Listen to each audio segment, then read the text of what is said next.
الحمد لله رب العالمين والصلاة والسلام على أشرف الأنبياء والمرسلين نبينا محمد وعلى آله وأصحابه أجمعين. أعوذ بالله من الشيطان الرجيم. بسم الله الرحمن الرحيم. إذا السماء انشقت وأذنت لربها وحقت وإذا الأرض مدت وألقت ما فيها وتخلت وأذنت لربها وحقت. يا أيها الإنسان إنك كادح إلى ربك كدحا فملاقيه. اس سورہ کا نام ہے سورہ انشقاق. انشقہ کا معنی ہوتا ہے پھٹ جانا. قیامت کے دن آسمان کے پھٹ جانے کا ذکر کیا گیا ہے اور اس کے لیے لفظ انشقت استعمال ہوا ہے. اسی لفظ انشقت سے انشقاق اس کا مصدر ہے، اس سورہ کا نام اسی لفظ انشقاق کو بنا دیا گیا. یہ سورہ مکی ہے اور مضمون سے اندازہ ہوتا ہے کہ ابتدائی دور میں اس سورہ کا مکہ کے ابتدائی دور میں اس سورہ کا نزول ہوا تھا. اس سورہ کا خاص اور مرکزی مضمون یہ بیان کیا گیا ہے کہ جب قیامت قائم ہوگی تو انسان کے اچھے برے اعمال کے مناسبت سے دائیں اور بائیں ہاتھ میں نامہ اعمال دیا جائے گا، اور پھر اسی سے انسان سمجھ لے گا کہ ہم دائیں جانے والے ہیں کہ بائیں جانے والے ہیں، ہم جنت میں جانے والے ہیں یا جہنم میں جانے والے ہیں. اس سے پہلی سورہ میں یعنی سورہ مطففین میں یہ بیان کیا گیا تھا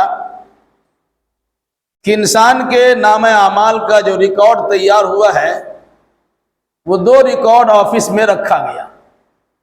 ایک کا نام سجین ہے اور دوسرے کا نام علیین.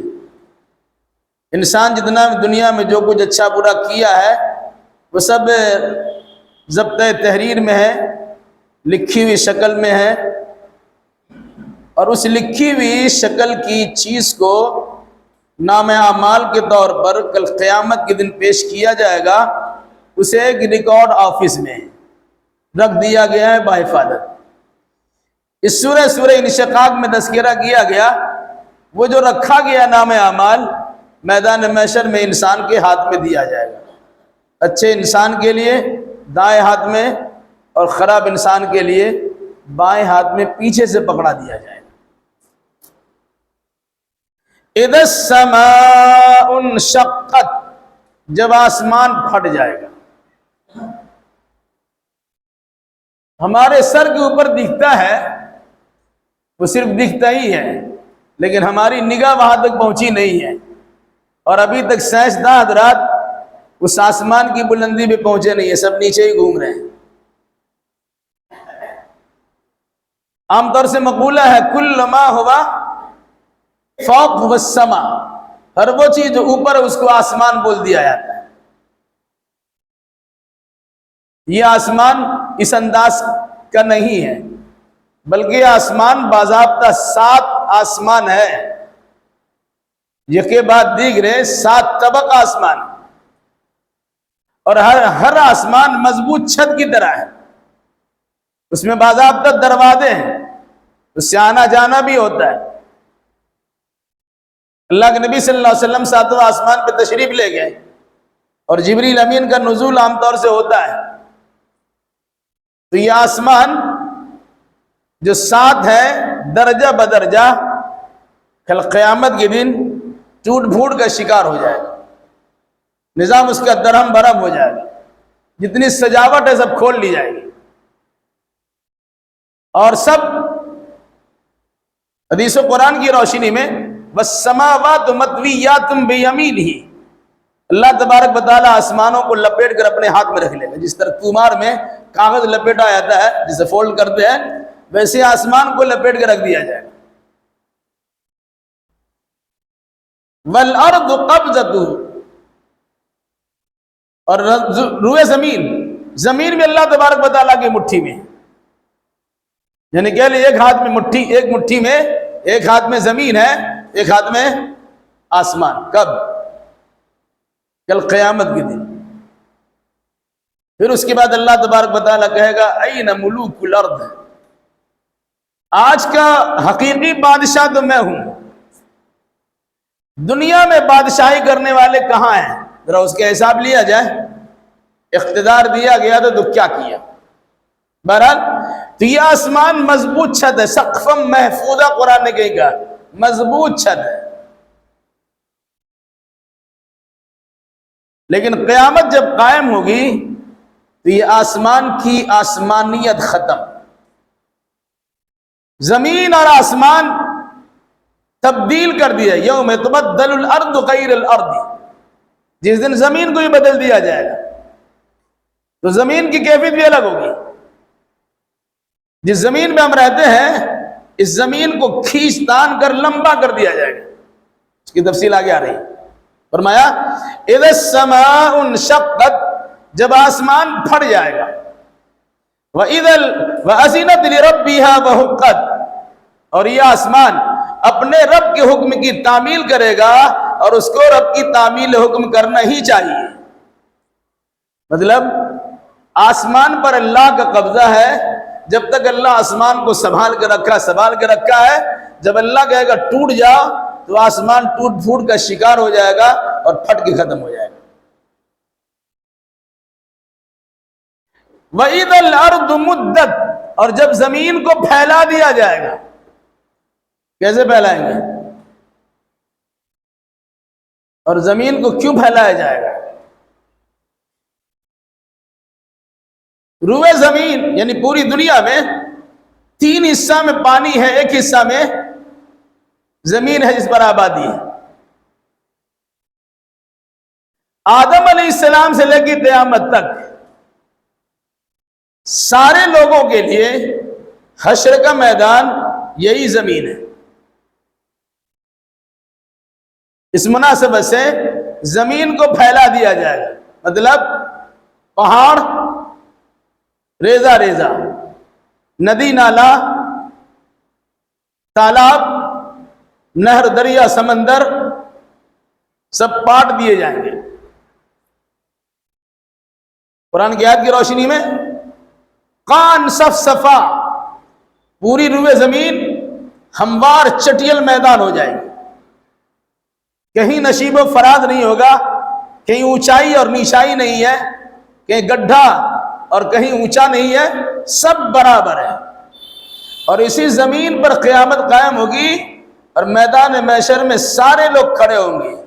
کم سے کم 1000 سال کے برابر کا ایک دن، ویسے 50,000 سال کے برابر کا ایک دن ہوگا.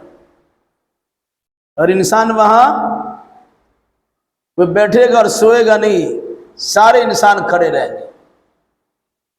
یوم یقوم الناس لرب العالمین، جس دن لوگ اللہ کے سامنے یا اللہ کے لیے کھڑے ہوں گے. پوری دھرتی، پوری زمین کو بالکل ہموار چٹیل میدان بنا دیا جائے گا. کوئی مکان نہیں ہے، کوئی دکان نہیں ہے، کوئی پہاڑ نہیں ہے، کوئی دریا اور سمندر نہیں ہے. سب کو پاٹ کے برابر کر دیا جائے گا اور اسی روئے زمین پر حشر کا میدان بنایا جائے گا. فرمایا وَإِذَا الْأَرْضُ مُدَّتْ، جب زمین کو پھیلا دیا جائے گا، وَالْقَدْ مَا فِيهَا وَتَخَلَّتْ، اور جو کچھ زمین کے اندر ہوگی وہ اسے نکال دے گی اور خالی ہو جائے گی. اب پڑھتے ہیں اس میں اِذَا زُلْزِلَتِ الْأَرْضُ زِلْزَالَهَا وَأَخْرَجَتِ الْأَرْضُ أَثْقَالَهَا، جب زمین پر زلزلہ اور بھونچال آئے گا تو زمین کے اندر جو بوجھ پڑا ہوا ہے وہ سب کو زمین باہر کر دے گی.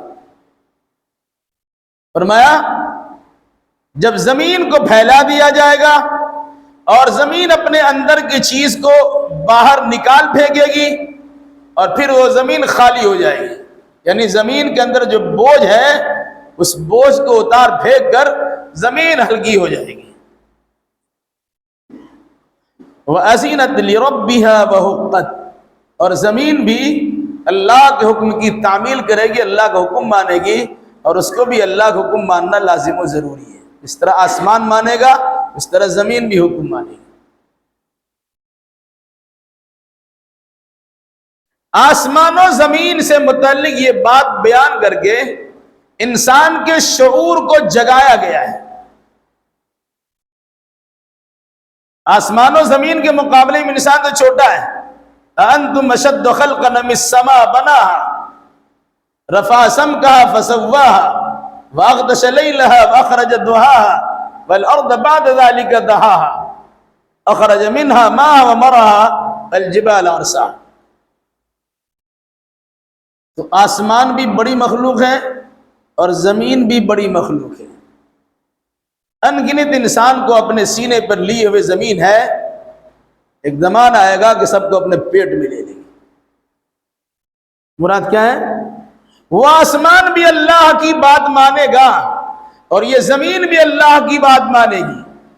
جیسا حکم اللہ کی جانب سے آسمان و زمین کو ملے گا، وہ اللہ کے حکم کی تعمیل کرنے کے لیے ہمہ وقت تیار ہے۔ اے انسان، یہ آسمان و زمین کا نظام تمہارے لیے چلایا گیا، اس میں دنیا بھر کی ساری چیزیں تمہارے فائدے کے لیے رکھی گئی، آخر تم اللہ تبارک و تعالیٰ کے کہنے میں کیوں نہیں ہو اور اللہ کی بات ماننے کے لیے تیار کیوں نہیں؟ ابھی تم نے غور کیا؟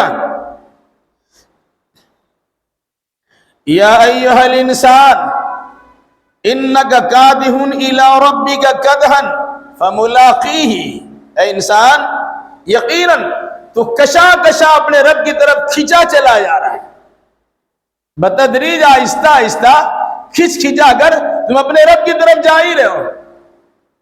فملاقیہ، پھر تم اس سے ملاقات بھی کرنے والے ہو۔ یہاں پہ لوہے کا سامان رکھی، سوئی وغیرہ رکھیے اور آپ کے پاس مقناطیس ہے، میگنیٹ، دیکھیے ایسے دکھائیے گا ادھر چلا آتا ہے۔ یہ مقناطیسی قوت ہے جو جذبیت اور کشش ہے، کھچاؤ ہے، وہ چیزیں چلی آ رہی ہیں۔ انسان آہستہ آہستہ آہستہ آہستہ اپنے رب کی طرف جا رہا ہے۔ دنیا میں پیدا ہوا انسان بولتا ہے بڑا ہو رہا ہے، نہیں، اس کی عمر تو چھوٹی ہو رہی ہے، 50 60 60 سال 70 سال متعین ہے، روزانہ اس کی زندگی میں کمی آ رہی ہے، وہیں جا رہا ہے۔ اس کو فرمایا اے انسان انک کادح الی ربک کدحا، یقیناً تم کشا کشا اپنے رب کی طرف چلے جا رہے، اپنے رب کی طرف کھینچے ہوئے چلے جا رہے۔ کیوں جا رہے ہو؟ فملاقیہ، پھر تم اس سے ملاقات کرنے والے ہو۔ یہ یاد دلایا گیا کہ دنیا میں انسان یوں ہی پیدا نہیں کیا گیا، پیدا کیا اور چھوڑ دیا نہیں۔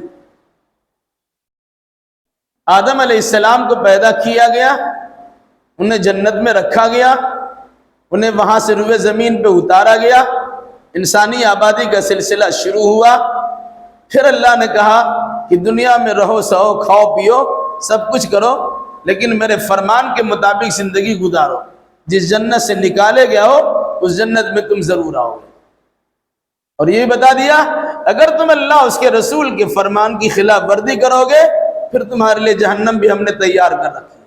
اصلی ٹھکانہ، اصلی گھر تمہاری تو جنت ہے، لیکن تم جنت میں جانا نہیں چاہو گے تو اللہ نے اس کے مقابلے میں ایک دوسری جگہ بھی بنا دی ہے تاکہ نیکوکار، پرہیزگار، متقی، وفاشیار اللہ کی جنت میں داخل ہو اور باقی جو گنہگار ہے وہ اللہ کی جہنم میں چلے جائے۔ یاد رکھو کہ تم چاہو یا نہ چاہو اللہ کی طرف جا رہے ہو۔ تمہاری زندگی کا روزانہ ایک ایک حصہ گھٹتا چلا جا رہا ہے، اس لیے یاد رکھو اے انسان یقیناً تم اپنے رب کی طرف کھینچے چلے جا رہے ہو، پھر تم اس سے ملاقات بھی کرنے والے ہو۔ ایسا نہیں کھینچ کے چلے گیا کوئی پریشان حال نہیں ہے، نہیں، میدان محشر میں اللہ تبارک و تعالیٰ سے ملاقات ہوگی، پھر محاسبہ ہوگا، حساب کتاب لیا جائے گا، پھر سمجھ میں تم کو آ جائے گا۔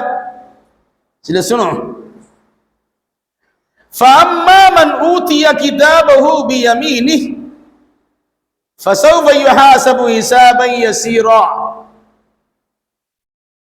دنیاوی زندگی گزارنے کے لیے بہت سارے اسباب و وسائل ہم نے تمہیں فراہم کر دی، اچھے برے کی تمیز بھی تمہیں دے دی، جنتی اور جہنمی اعمال بھی تمہارے سامنے اجاگر کر دی، اور ساتھ میں یہ بھی بتا دیا کہ تم اللہ تبارک و تعالیٰ کے کیمرے میں مستقل ہو، تمہارے ساتھ اللہ کے فرشتے باضابطہ متعین و مامور مقرر ہے، جن کا کام کیا ہے کہ تمہاری زبان سے کوئی بات نکلتی ہے، اچھی بری جو بات بھی ہو وہ اس کو بھی نوٹ کرتے ہیں، تمہارے جسم کے ذریعے سے جو حرکات و سکنات تم کرتے ہو فرشتے اس کی فلم بھی تیار کر رہے ہیں، اس کی ویڈیوگرافی بھی ہو رہی ہے اور آڈیو بھی تیار کر رہے ہیں۔ پھر اسی بنیاد پر جو تمہارا اعمال نامہ تیار ہو رہا ہے، تمہارے مرنے کے ساتھ ساتھ وہ چیز بھی جمع ہو جا رہی ہے، پورا خطیان اس میں لکھا ہوا ہے، ساری تفصیلات اس کے اندر درج ہے، یہ جمع ہے۔ پھر وہاں جب میدان محشر میں پیشی ہوگی تو اللہ کی جانب سے اس نام اعمال کی تقسیم ہوگی، رزلٹ دیا جائے گا، اب اچھے ہیں تو دائیں ہاتھ میں، برے ہیں تو بائیں ہاتھ میں وہ نام اعمال آپ کو پکڑا دیا جائے گا۔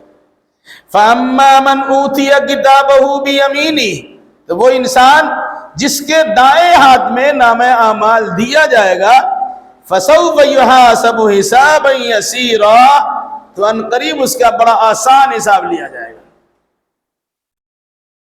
نام اعمال میں دیکھا جائے گا، 6 لوگ ہیں، دائیں ہاتھ میں ان کو ملا ہے، چلو آگے بڑھاؤ، اسی پیشی کا نام حساب، اللہ کے سامنے گزر جانا، نام اعمال لے کے آدمی چلا جا رہا ہے، دیکھا اس کے دائیں ہاتھ میں ہے، چلو ہو گیا، جاتے رہو جاتے رہو۔ پھر حدیث کیا ہے، من نوقش ہلک، جس کو روکا رکو اور اس سے پوچھ گچھ کی گئی، سوال جواب کیا گیا، پھر تو پھنس گیا۔ من نوقش ہلک، جس سے پوچھا گیا، مناقشہ کیا گیا، بحث و مباحثہ کیا گیا، تفتیش کی گئی، انکوائری ہوئی، پھنس گیا وہ۔ فَسَوْفَ يُحَاسَبُ حِسَابًا يَسِيرًا، تو جن کا نام اعمال اس کے دائیں ہاتھ میں دیا جائے گا اس کا حساب آسان ہوگا۔ حضرت عائشہ فرماتی ہے میں نے بسا اوقات اللہ کے نبی صلی اللہ علیہ وسلم کو سجدے میں یہ دعا پڑھتے سنا ہے، اللہم حاسبنی حسابا یسیرا، اے اللہ میرا آسان حساب لینا۔ غور کیجئے، اللہ نے رسول اکرم صلی اللہ علیہ وسلم کو بخشایا بنایا ہے، ان کی اگلی پچھلی ساری خطاؤں کی معافی کا اعلان بھی کر دیا ہے، لیکن اس کے باوجود وہ نماز میں سجدے کی حالت میں بطور خاص دعا کرتے تھے، اے اللہ میرا آسان حساب لینا۔ یہ امت کو تعلیم دینا مقصود تھا کہ میں اللہ تبارک و تعالیٰ کے فضل و کرم سے مغفور ہوں، بخشا ہوا ہوں، لیکن پھر بھی اللہ تبارک و تعالیٰ کی دعائی دیتا ہوں اور اللہ تبارک و تعالیٰ سے دعا مناجات کر کے اپنے حساب کتاب کی آسانی کی درخواست بھی کرتا ہوں۔ امت کو تعلیم دی گئی، آپ بھی یہ کام کیجیے۔ اللہم حاسبنی حسابا یسیرا، اے اللہ میرا حساب آسان لینا۔ تو جو انسان جس کے نام اعمال اس کے دائیں ہاتھ میں دیا جائے گا، فسوف یحاسب حسابا یسیرا، ان قریب اس کا حساب آسان حساب لیا جائے گا، وینقلب الی اہلہ مسرورا، اور وہ انسان اپنے گھر والوں کے پاس خوش و خرم لوٹے گا۔ بچے کو مدرسے اسکول میں پڑھاتے ہیں آپ، رزلٹ نکلتا ہے، اسکول میں جا کے دیکھیں یا نیٹ پہ دیکھ لیں، جب کامیابی کا سرٹیفکیٹ ملتا ہے کہ کامیابی اس کا نام آیا، گھر والوں کو دکھاتا ہے میں کامیاب ہو گیا، خوش و خرم لوٹتا ہے۔ اور اگر ناکامی ہوتی ہے تو منہ چھپاتا رہتا ہے، بتاتا ہی نہیں ہے گھر والے کو۔ 2-4 دن گزرنے کے بعد گھر والے پوچھتے کیا ہوا، پھر اس کی بات آتی رہتی۔ تو کہا وَيَنْقَلِبُ إِلَىٰ أَهْلِهِ مَسْرُورًا، جس کا نام اعمال اس کے دائیں ہاتھ میں ملا ہوگا وہ اللہ تبارک و تعالیٰ کے فضل و کرم سے خوشی و مسرت محسوس کرتا ہوا اپنے گھر والوں کی طرف لوٹے گا اور گھر والوں کو خوشی سنائے گا، کہے گا ہم نے تو پڑھا تھا، ہم نے یقین کیا تھا، ہم نے کوشش کی تھی، ہمارا مجاہدہ تھا، ہماری محنتیں تھی، اللہ تبارک و تعالیٰ نے غلبہ عطا کر دیا، کامیابی عطا کر دی، تو خوشی سے سنائے گا لوگوں کو۔ وَأَمَّا مَنْ أُوتِيَ كِتَابَهُ وَرَاءَ ظَهْرِهِ، اور رہے وہ لوگ کہ جن کا نام اعمال ان کو پیچھے سے پکڑا دیا جائے گا۔ پیچھے سے پکڑانا کیا مطلب ہے؟ جب دیکھے گا یہ کہ دائیں ہاتھ والے تو اپنا نام اعمال لے لیے اور ہم کو مل نہیں رہا ہے، تو شرم سے ہاتھ چھپائے گا، ادھر سے تو ملے گا نہیں، ہاتھ پیچھے کر لے گا۔ مجرموں کا حال کیا ہے؟ دونوں ہاتھ پیچھے باندھ کر چلتے ہیں مجرم، ویسے رہیں گے اور فرشتے ان کو بائیں ہاتھ میں پیچھے سے پکڑا دیں گے۔ قرآن میں کہا کہ شمالی اس کے بائیں ہاتھ میں دیا جائے گا، یہاں کیا کہا؟ وراء ظہرہ، پیٹھ کے پیچھے دیا جائے گا۔ کیوں؟ کبھی غور کیا؟ جس طرح تم نے کتاب اللہ کو پیٹھ کے پیچھے ڈال دیا، اللہ اس کے رسول کے فرمان کو پیٹھ کے پیچھے ڈال دیا، تم نے اس پر کوئی خاص توجہ نہیں دی تھی، آج تمہاری بھی کوئی سنوائی نہیں ہوگی، آؤ بھگت نہیں ہوگی، تمہیں پیچھے سے نام اعمال پکڑا دیا جاتا ہے، جان لو کہ تم جہنم میں جانے والے۔ جس طرح اچھا انسان اچھا عمل کرنے کے لیے پیشگی کرتا ہے، پیش قدمی کرتا ہے، آگے بڑھنے کی کوشش کرتا ہے، ایسے انسان سے کہا جائے گا دائیں ہاتھ آگے بڑھاؤ، دائیں ہاتھ آگے بڑھے گا، اللہ کے فرشتے ان کے دائیں ہاتھ میں نام اعمال پکڑا دے گا۔ جس طرح انسان اللہ کی عبادت کے لیے بڑھا، کتاب اللہ کی تشریح و اشاعت کے لیے بڑھا، سنت رسول اللہ کے فروغ کے لیے بڑھا، اچھے اعمال پر عمل کرنے کے لیے آگے بڑھا، تو آگے اللہ تبارک و تعالیٰ کے فرشتے ان کے دائیں ہاتھ میں نام اعمال دیں گے۔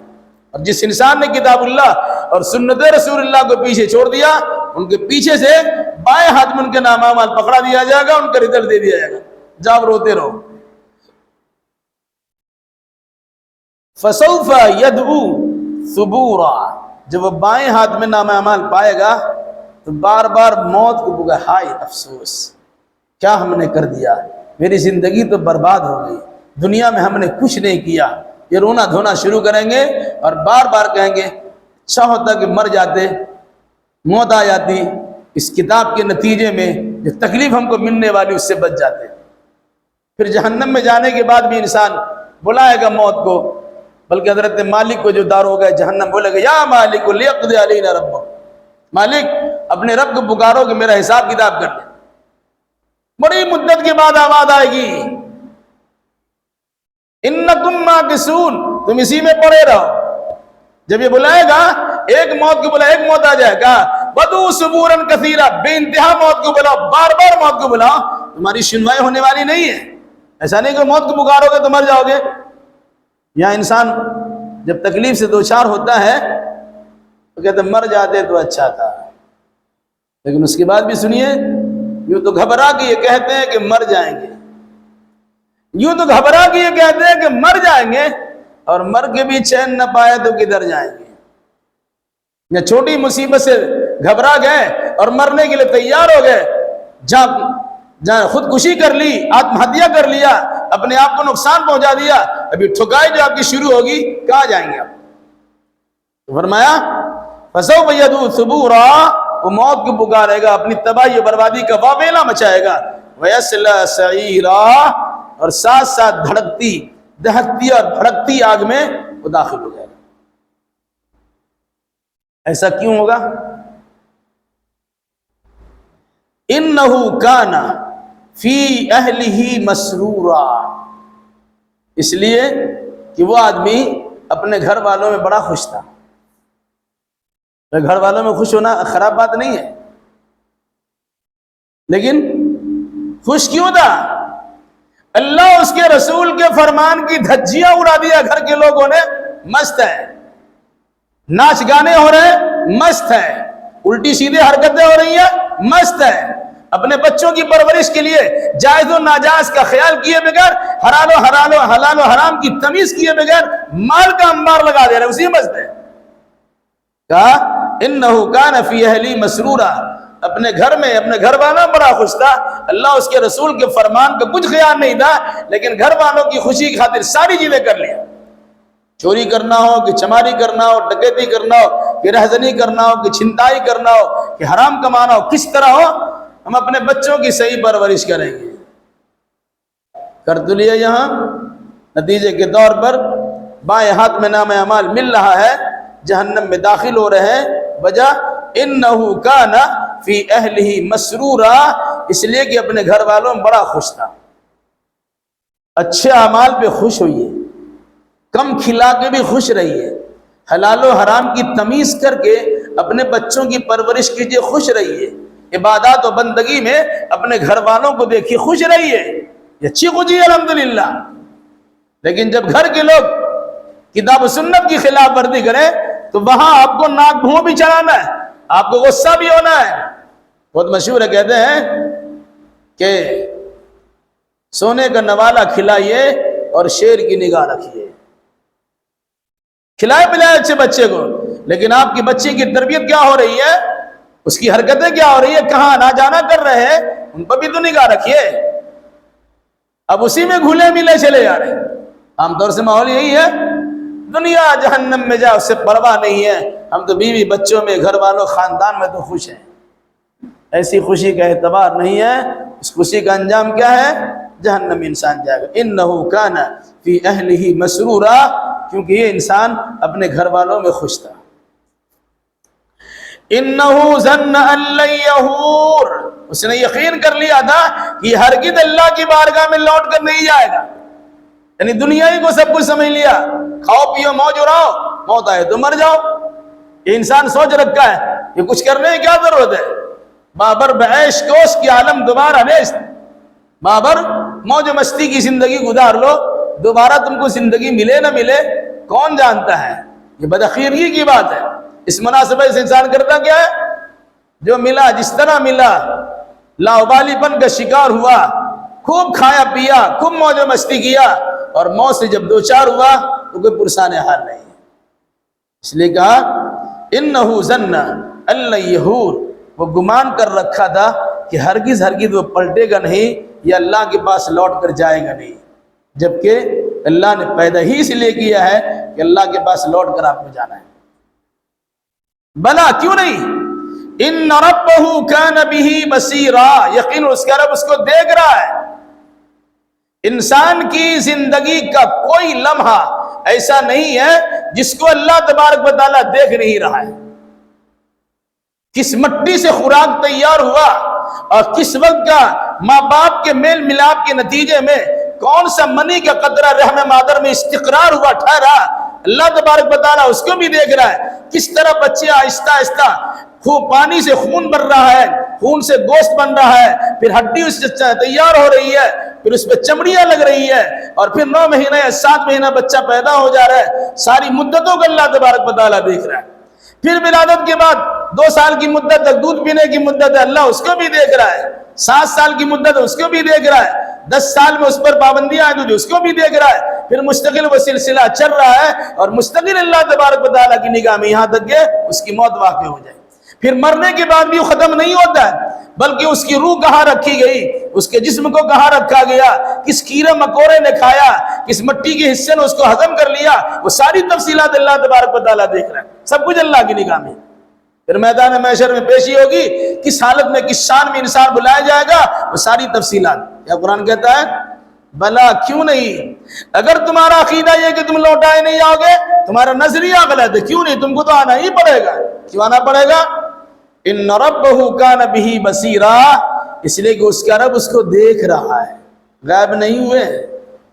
پولیس کو اس کی آنکھ میں دھول جھونک کے بھاگ سکتے ہیں، ہندوستان کے قانون کے مطابق پکڑے جائیں گے تو گھوس دے کے اڑان بھر سکتے ہیں، ملکی چھوڑ کے چلے جا سکتے ہیں. لیکن اللہ تبارک و تعالیٰ کے فرشتے جو مامور ہے اس کو جھانسا دے کے نکل نہیں سکتے آپ. اللہ دیکھ رہا ہے اور باضابطہ ہر گھڑی ہر وقت ہر لمحہ ہمارے آپ کے ساتھ اللہ کے فرشتے موجود ہیں جو ہماری نگرانی کرتے ہیں، ہمارے اعمال کی تیاری کرتے ہیں، اس کو لکھتے بھی ہیں مرنے تک ذمہ داری الگ ہے، مرنے کے بعد کے فرشتوں کی ذمہ داری الگ ہے، اٹھنے کے بعد فرشتوں کی ذمہ داری الگ ہے، جنت و جہنم میں لے جانے والے فرشتوں کی ذمہ داری الگ ہے۔ یہ ساری تفصیلات اللہ کے پاس۔ کیا فرمایا؟ ان ربہ کان بہ بصیرا، یقینا اس کا رب اس کو دیکھ رہا ہے۔ کوئی اللہ کی نگاہ سے مخفی پوشیدہ نہیں ہے، کوئی چھپا ہوا کوئی غائب نہیں ہے، سب اللہ کے سامنے۔ فلا اقسم بالشفق، میں قسم کھاتا ہوں شفق کی۔ شفق سورج کے ڈوبنے کے بعد شام میں پچھم کی طرف دیکھیں گے آسمان پہ کچھ سرخی اور لالی دکھائی دیتی ہے، تقریباً 1 گھنٹہ تک رہتی ہے۔ اسی سرخی کا لالی کا نام شفق ہے، اللہ نے اس کی قسم کھائی ہے۔ جب شفق غروب ہو گیا، سورج کے غروب ہونے کے بعد وہ لالی جب ختم ہو جاتی ہے تو مغرب کا ٹائم ختم، عشاء کا ٹائم شروع ہو جاتا ہے۔ کہا فلا اقسم بالشفق، میں قسم کھاتا ہوں شفق کی، سورج کے ڈوبنے کے بعد آسمان کنارے پر دکھنے والی لالی کی اور سرخی کی میں قسم کھاتا ہوں۔ واللیل وما وسق، اور میں قسم کھاتا ہوں رات کی اور اس چیز کی جس کو رات نے جمع کر لیا ہے۔ مراد کیا ہے؟ دن بھر انسان کام کاج کیا، شام کو سورج غروب ہو گیا، اب انسان تیاری کرتا سوتا ہے، سورج غروب ہونے کے بعد رات طاری ہو جاتی ہے۔ رات کا معاملہ ایسا ہے کہ جو اندھیرا ہوتا چلا جاتا، رات بہت ساری چیزوں کو سمیٹ کے اپنے پاس رکھ لیتی، ساری چیزیں وہاں جمع۔ اللہ نے کہا اور رات کی قسم اور ان تمام چیزوں کی قسم جن چیزوں کو رات نے اپنے پاس جمع کر لیا، سمیٹ لیا ہے۔ دیکھیے سب انسان باہر نکلتا ہے، صبح شام کو اپنا گھر لوٹتا ہے، پرندے بھی باہر نکلتے ہیں دن میں، شام کو گھونسلہ میں چلے آتے ہیں، جانور بھی کھانے پینے کے لیے باہر نکلتے ہیں، شام کو بھی چلے آتے ہیں۔ یعنی رات جس طرح ہوتی ہے وہ سب اپنی اپنی جگہ میں چلے جاتے ہیں، اپنے بلوں میں، سوراخوں میں، اپنے رہنے کی جگہوں میں، اپنے گھونسلوں میں، اپنے مکانات میں سب چلے جاتے ہیں۔ انسان بھی اپنے مکان چلے آتے ہیں۔ تو کہا واللیل وما وسق، اور رات کی قسم اور ان تمام چیزوں کو جس کو رات نے جمع کر لیا ہے۔ والقمر اذا اتسق، اور چاند کی قسم جب وہ بدر کامل یا مہ کامل بن جاتا ہے۔ اب چاند کے حالات میں دیکھیے، اب چاند جب نکلتا ہے تو اس طرح حالہ ہوتا ہے، کل ارجون القدیم، ایک ٹیڑھا نما ایسا بنا رہتا ہے، روزانہ آہستہ آہستہ وہ بڑھتا چلا جاتا ہے، بڑھتا چلا ہے، یہاں تک کہ جب 14ویں کا رات ہوتی ہے تو 14ویں کا چاند میں پورا چاند پورا بھرا رہتا ہے۔ کہا والقمر اذا اتسق، اور قسم ہے چاند کی جب وہ مہ کامل بن جائے، بدر منیر بن جائے، 14ویں کا چاند بن جائے۔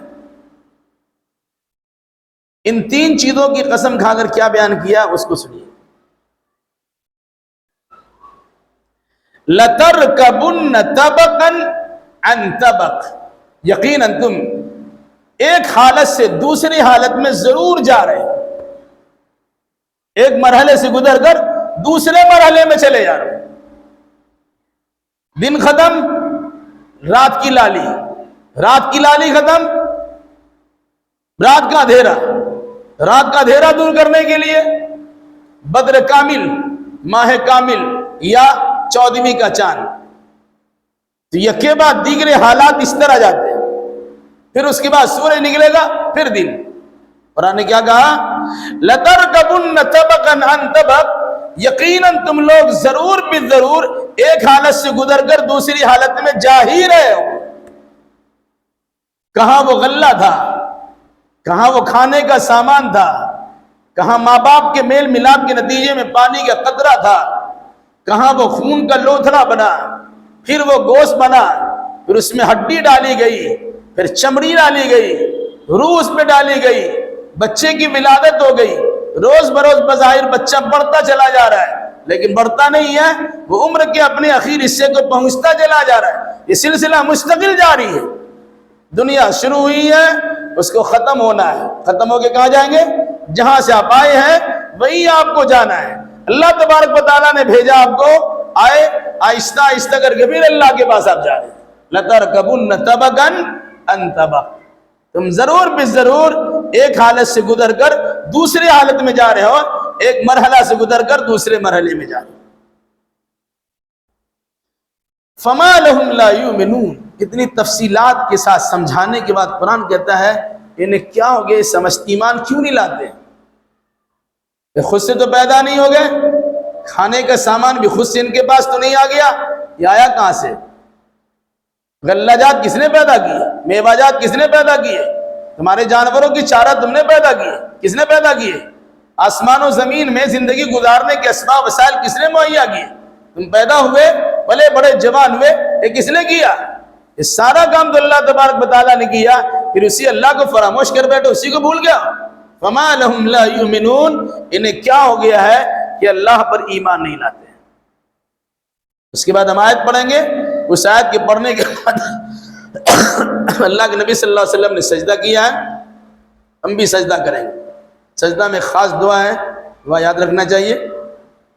سجد وجهي للذي خلقه وشق سمعه وبصره بحوله وقوته فتبارك الله احسن الخالقين. یاد رکھنا چاہیے 15 سجدہ ہیں قرآن مجید میں. وَإِذَا قُرِئَ عَلَيْهِمُ الْقُرْآنُ لَا يَسْجُدُونَ.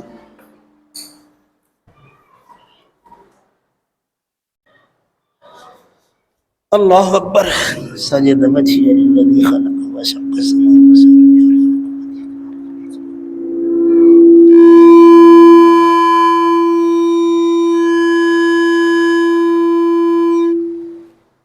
اللہ اکبر.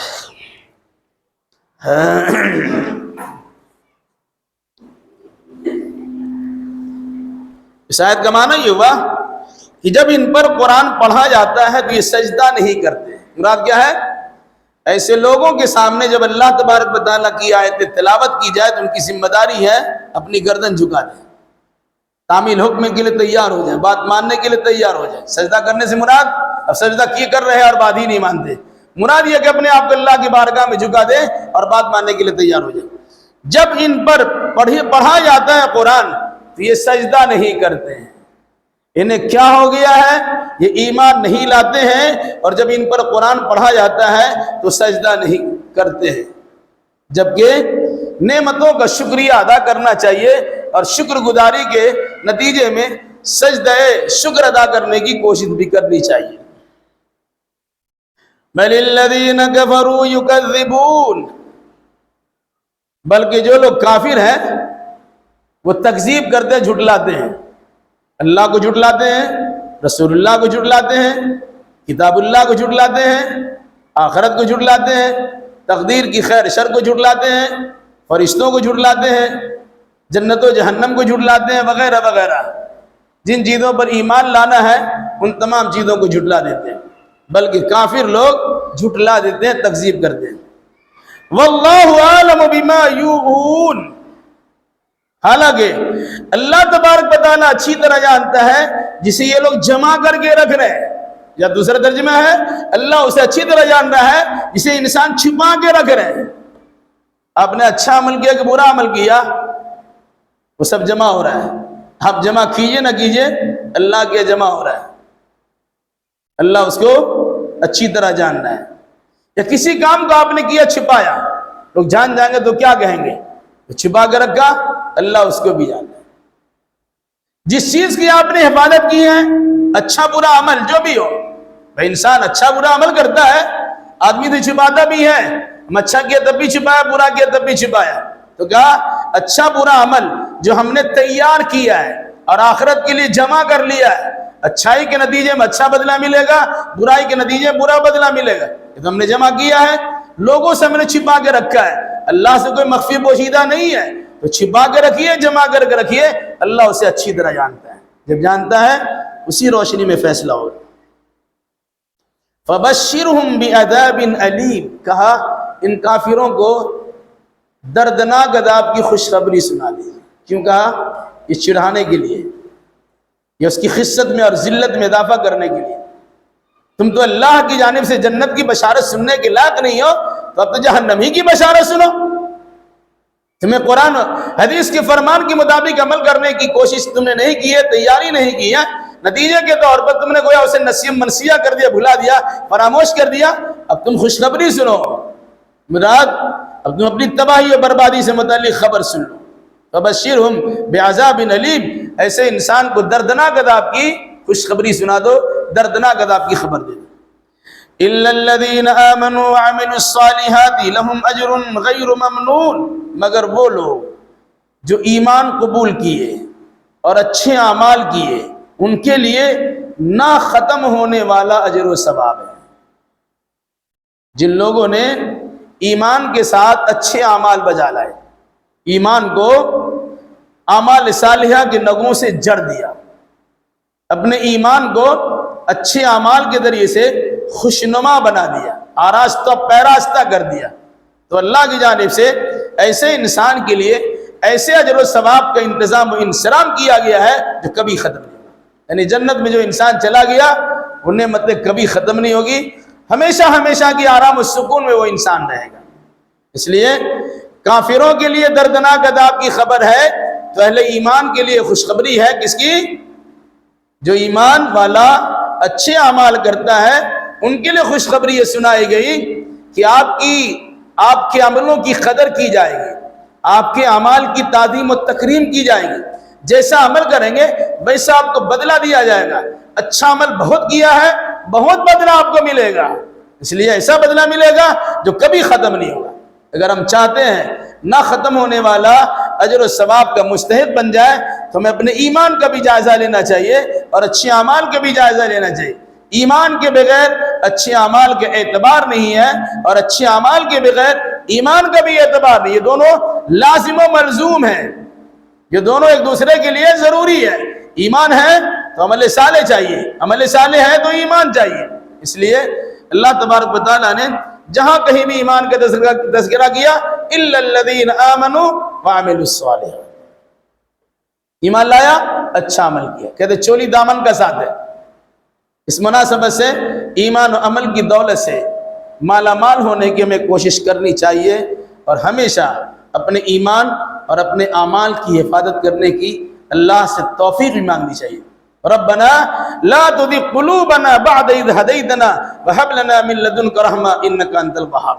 اللہ تعالی ہمیں اور آپ کو اور جملہ مسلمانوں کو کتاب و سنت کی روشنی میں صحیح عقیدہ اور صحیح اعمال بجا لانے کی توفیق مرحمت فرمائے۔ یہاں پر سورہ انشقاق ختم ہوئی، انشاءاللہ آئندہ سورہ بروج کی تفسیر ہوگی۔